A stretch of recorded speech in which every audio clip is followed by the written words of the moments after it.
He was put on 54 milligrams of Concerta. Starting dose is 18 milligrams. I lost my family, I lost my career, and I lost my reputation. The interesting thing is all of these drugs, Concerta, Ritalin, Adderall, Prozac, Paxil, Effexor, are all black box drugs. I mean, we, by order of magnitude, we have more kids on psychotropics than any other developed country in the world.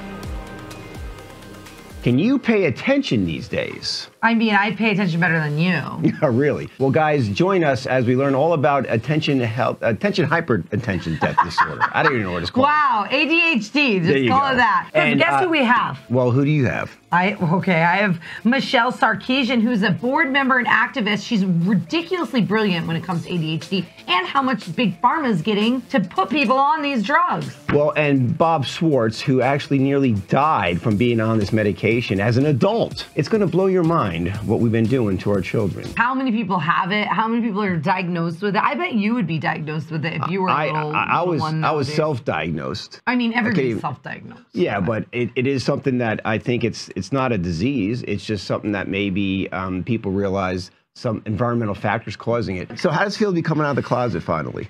What do you mean? Well, you know, back into the world of We're kind of going media. back in the closet because we have to censor a little bit. I know. Well, I mean, but coming out in the sense of reaching out, because we were just our little selves here for a long time, because we wanted to say what we wanted to say without worrying about what we were saying. How about that? You guys that are OGs and people who love us and watch us on UIMediaNetwork.org, you guys will find our uncensored stuff. So, attention deficit, you know. Can we please really talk about this? Because this is huge. You said that everybody is self-diagnosed with that, right? Well, yeah, it is epidemics, but I don't believe it's anything to do with a genetic or DNA or whatever it may be. I believe it has to do with overstimulation of technology. Our environmental factors like that. So what do you think? What do you think? Well, I think that I am a 41-year-old woman, and when I was 35, my doctor told me that I have ADHD and he should put me on Adderall, and I literally laughed at his face and said, I am not going to take something. And that was before I was even in the know of Big Pharma. You know what I mean? But to mess with my brain, that I love my brain, I like that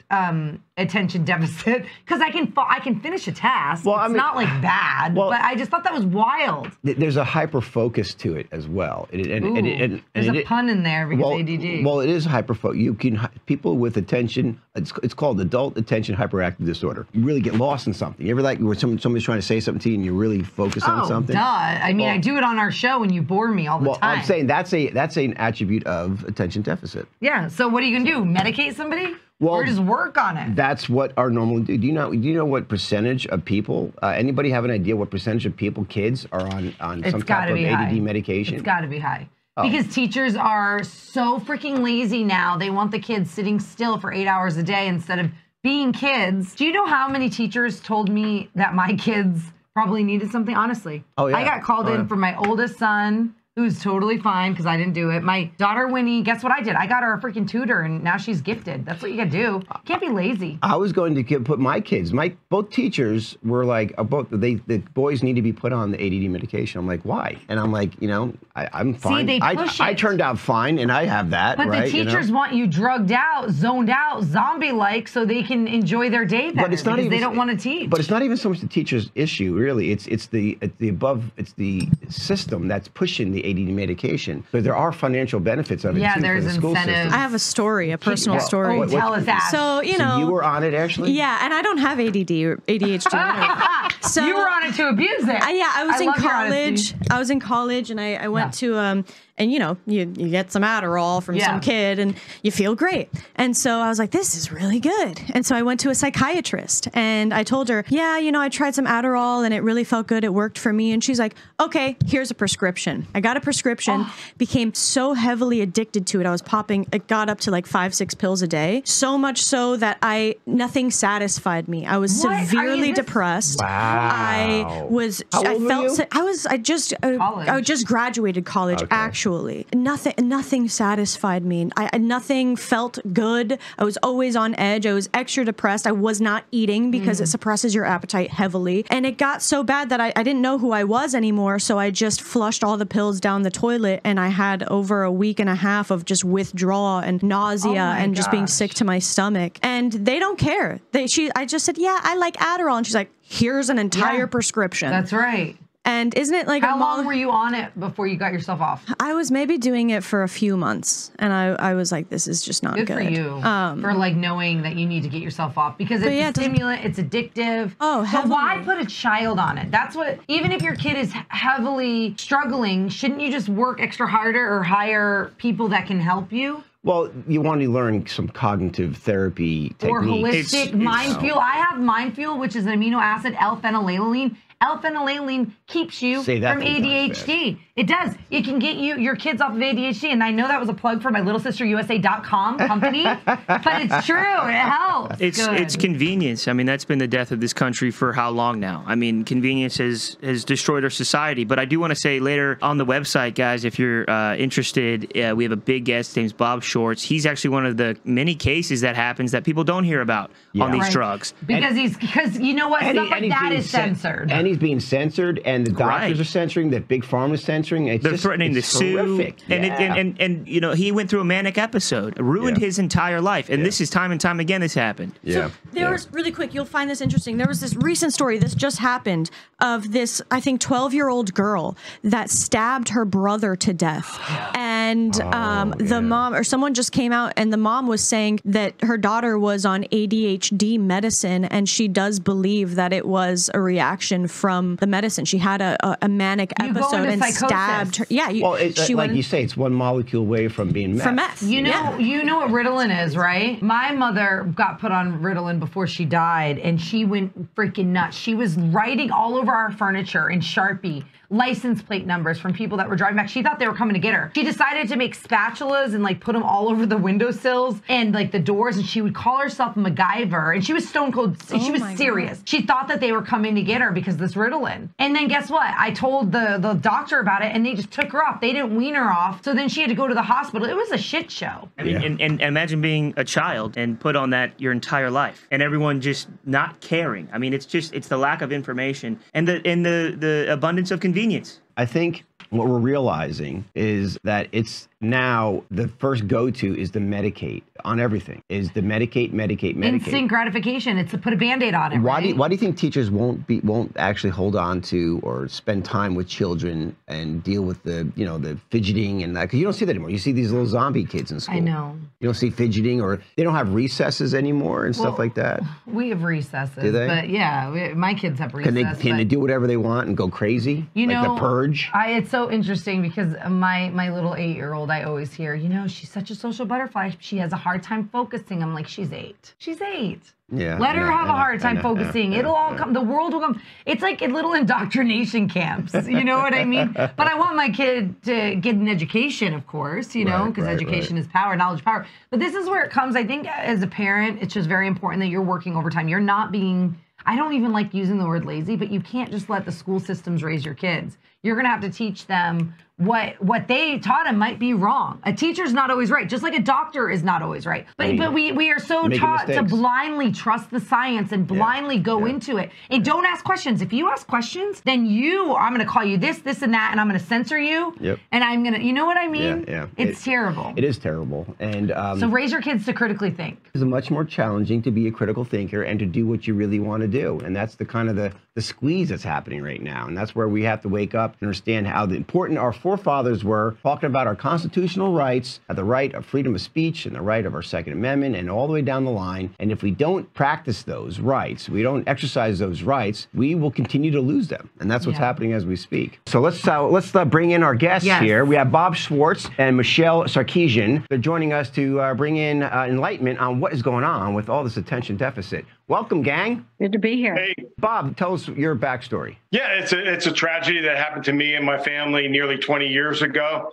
I went into a doctor for a simple doctor's office visit, had severe back pain, And he treated the back. And as I was walking out of the office, he said, "What else can I do for you?" And I was having focusing issues at the time, and I found out later it was due because of the chronic back pain. So when I told him about the focusing issues, he went straight to ADHD medicine, as far as that could be ADHD. And what Ritalin? What was the medicine? Adderall.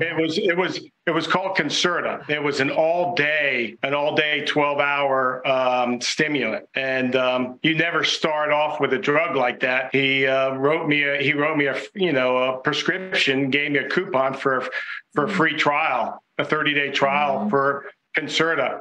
Where the story gets really complicated here is that he asked me what my weight was, and I gave him my weight, and he started me at 54 milligrams. Once you dive into the story, you'll realize that drugs like these have to be started at the minimum dose, coming right out of the gate. And plus, this drug should never even be started. It would be one of the first ones to start. And then also that I should have been referred to a psychologist or a psychiatrist first to really clarify, was it ADHD? And then in the 20 years that I have almost been an impairment expert on this topic here, we've learned that there's a lot of myths about ADHD, whether it exists or not.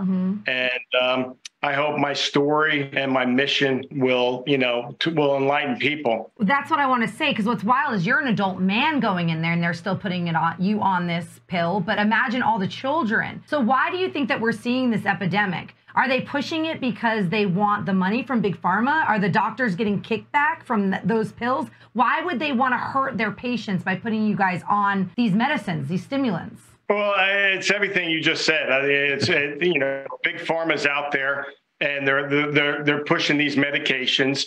Again, they're not really going through. They're not really leading with diet, exercise, and sleep, especially with a child who is 6, 9, 12, under that age. And you want to know what's the really tragic of this story? When you bring a child at that age in and they start recommending drugs like this, it's basically you're almost breaking that child's spirit when you're telling them that they have this disorder, which is an observed condition. It's not even a disease. And you tell them that they're not like the other children, and you're breaking their spirit. And we have to go to more holistic solutions. You got to go with, again, diet, exercise, sleep.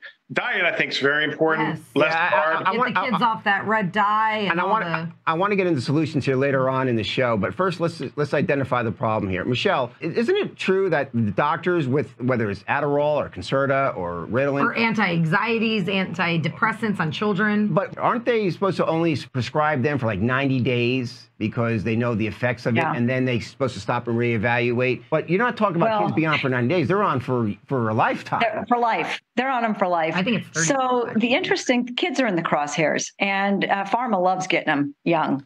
You got them for life. And as Bob described, he was put on 54 milligrams of Concerta. Starting dose is 18 milligrams. Wow. It says in the insert, don't start them above 18 milligrams. But the interesting thing is all of these drugs, Concerta, Ritalin, Adderall, Prozac, Paxil, Effexor, all of these drugs, these psychotropics, and now the hormone blockers, are all black box drugs. They're black box drugs, which means they have a warning to look at the adversities. Yeah. They also all should require informed consent, signature-based informed consent, which means you must be told that there are adversities. You're hearing about these horrors across the country and across the globe, but primarily in the United States. I mean, by order of magnitude, we have more kids on psychotropics than any other developed country in the world. It's epidemic. And so it comes through the schools.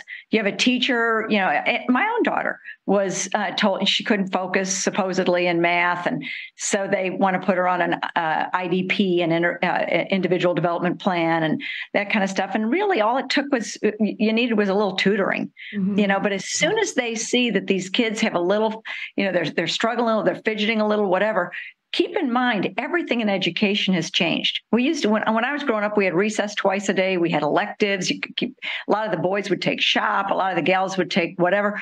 And you had all these outlets. And now we sit them in a chair for 8 hours. Maybe they get a little bit of recess. Right. PE is even not very structured anymore. Diet is ridiculous. Diet is horrible. The kids are not told of other treatment options. The schools, the psychologists, the pediatricians, they all immediately go to the drug. And if you look at the incentive programs for any of these people, they're paid better if they give the drugs. See, now well, I want to get into that being paid the price on there. But also, let's just describe these medications here, Adderall, because people talk about they have a baseline of methamphetamines.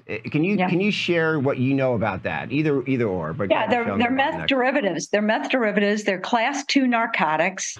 Bob was an adult man when he got his. Now, let me just contrast that with a well-known name, Nicholas Cruz, who was the Parkland shooter. Guess what he was on? At 8 years old, they put him on 54 milligrams of Concerta. Wow. All right. And then they just add to it, by the way, anything that any symptom the child gets beyond that first prescription, they just add another prescription to the cocktail. Right, exactly. Because they're on uppers, downers, you name it. These kids are on drugs galore. Yep. And if you look at, I think a real great test bed is look what's going on in foster care. Yeah.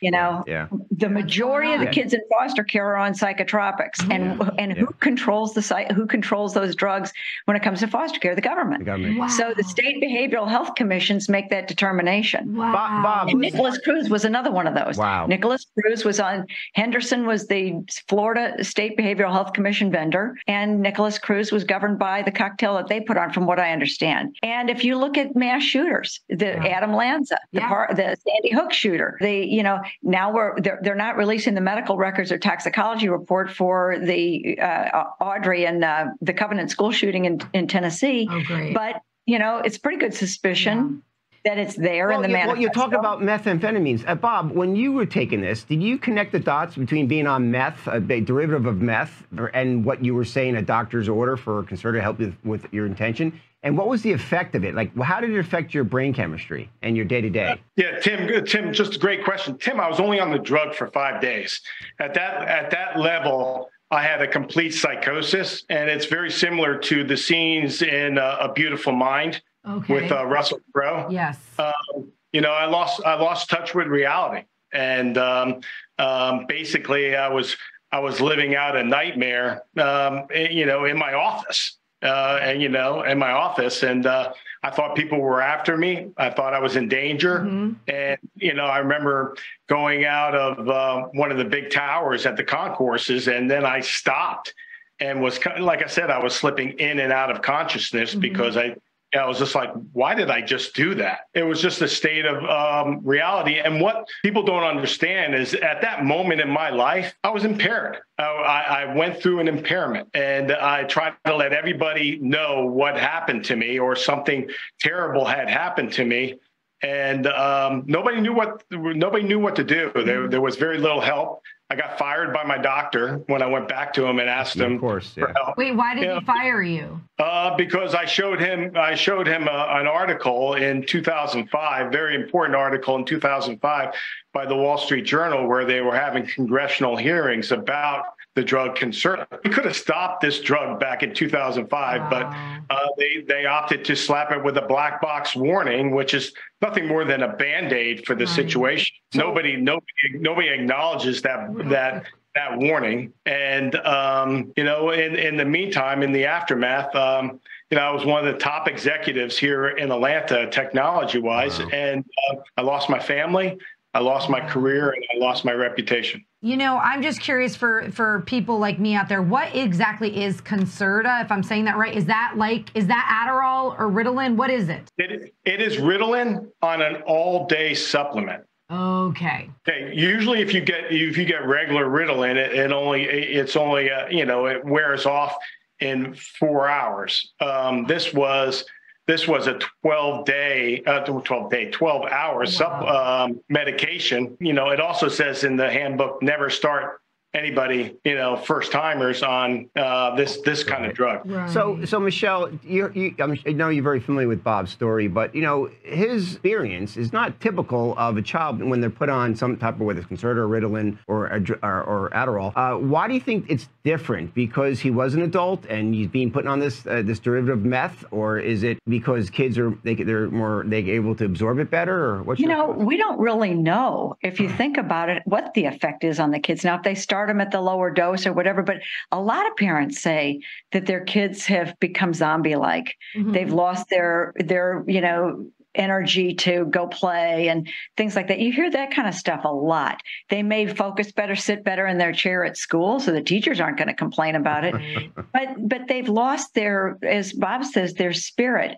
And no alternative was ever discussed with them. They are put on these drugs. There's not a discussion around diet, sports, and some of these other things. And they're never given an off-ramp. You talk to any parent who has their child on that drug and ask them, when the doctor put you on the drug, did they talk about how they're going to wean them off of that drug? And they never do. Right. No. Yeah. They will add a drug for depression on top of a drug for ADHD, or on top of a anti-anxiety, or on top of a hormone blocker, or whatever, and they end up with this cocktail. And the interesting thing, Tim, is when you look at the adversities, if any parent heard, there's disassociation as a potential adversity, there's suicide as a potential, violence, hallucinations. If you heard those things, don't you think as a parent, you'd say, can we try something else first? Right. Yeah. Or cognitive therapy, how about? Do you think the parents aren't knowing? Are they ignorant? Like, how is a parent not facing this when they're putting their It's the whole ecosystem, Shannon. The whole ecosystem of healthcare is,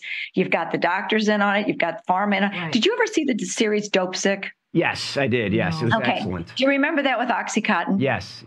Okay, so the doctors aren't experts on the drug. Yeah. Mm-hmm. The doctors are told what the pharmaceutical rep and the distribution channels and the pharmacies and so forth tell them. Yeah. And so Dope Sick, the Purdue, the Sackler brothers, that was decades later, the truth came out. Right. But all the data was, this is not addictive, all those sales materials, that propaganda, and then the swanky resorts that they took them to train them on this drug.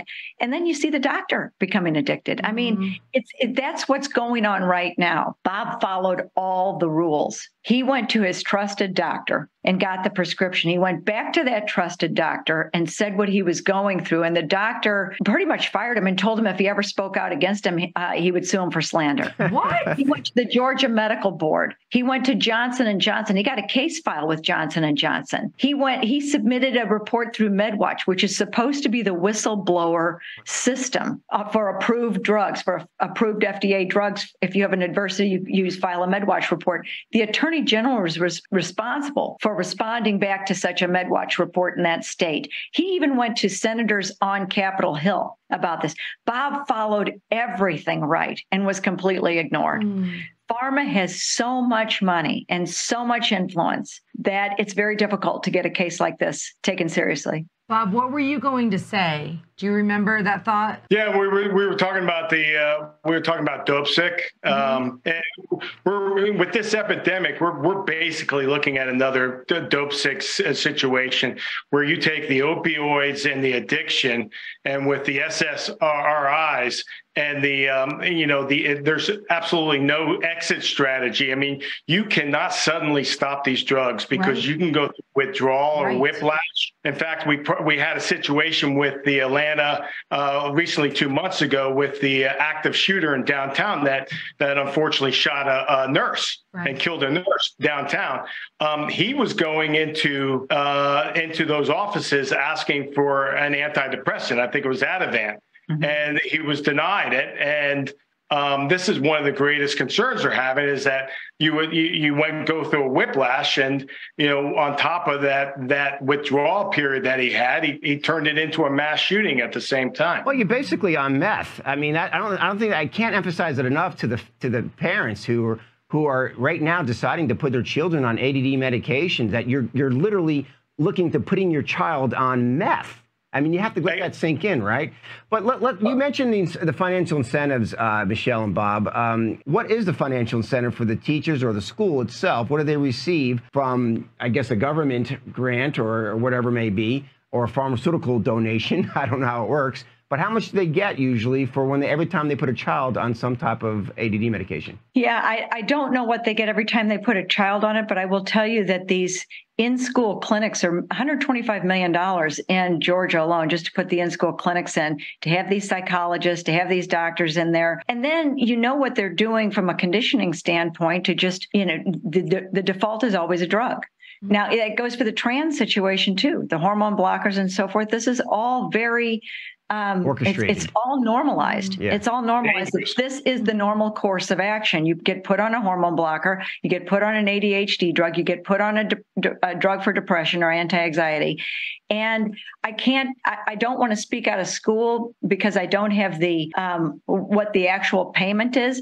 One of our other team members that works in this risk arena was telling us about the proof that she's got the psychologist interviews that she's done, or psychiatrist interviews that she's done, where the psychiatrists admit that they get money for putting them on Zoloft or Paxil or Prozac or what have you. They get more money doing that than they do from talk therapy. So, and then going back to some of the adversities that have manifested themselves, like Bob had mentioned on the shooting spree.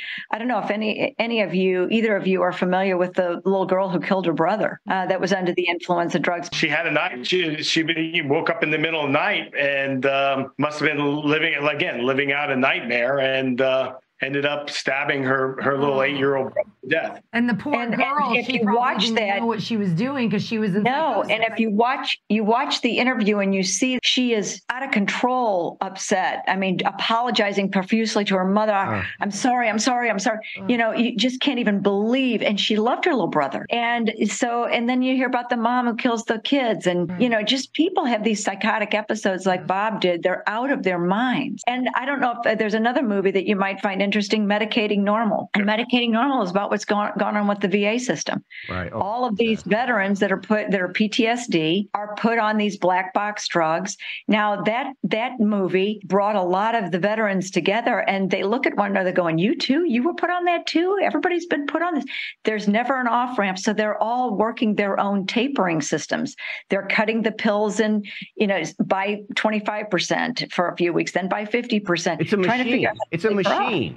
It's like, oh my God, the zombie apocalypse is already here. It's already happening. That's right. So you're right, and you really need about six months to 18 months, and there's not a really great science for tapering, and that's where this country is going to have to go through tapering farms to really exit these drugs successfully. Again, we have to educate, not medicate.